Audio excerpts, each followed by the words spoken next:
Number 1، اس رات میں غسل کو ضروری قرار دینا۔ غسل کرنے سے میں نہیں روک رہا، غسل کو ضروری سمجھنے سے روک رہا ہوں۔ گویا کام غسل اور حیثیت غسل، غسل ایک کام ہے، کر لو، 10 مرتبہ بندہ نہا لے، کوئی مسئلہ نہیں ہے۔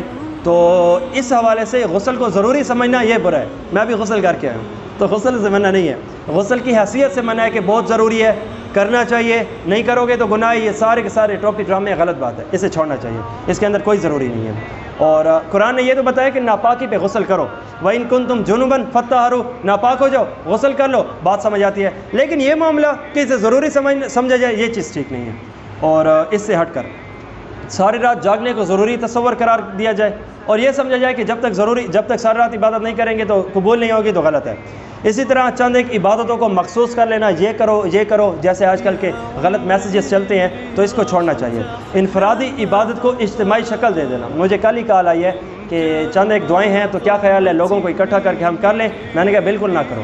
جو چیز ہے اگر وہ بندے عالم ہیں یا طالب علم ہیں یا علم سے وابستہ ہیں تو اس سے کیا دو عبادت کر لیں، اور اگر نہیں ہے تو آپ ان کو مشورہ دے دو کہ یہ کر لو اور سائٹ پہ کر لیا جائے۔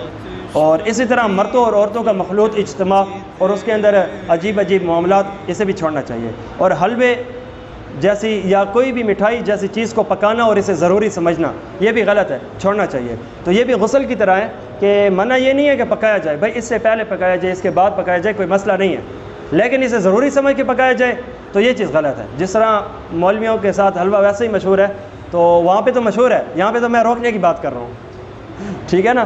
تو ایک حیثیت ہے اپنے آپ کو۔ اور دوسرا، آتش بازی، پٹاخے پھوڑنا، اللہ اکبر، بڑے شہروں میں تو بڑے انداز سے ہوتا ہے، لاکھوں روپے خرچ ہوتے ہیں یار، لاکھوں لگا کے گناہ کر سکتے ہیں، تھوڑی سی جسم پہ زور دے کے ہم ثواب حاصل نہیں کر سکتے، تو صحیح طریقے سے کریں گے تو ثواب ہی ثواب ہوگا۔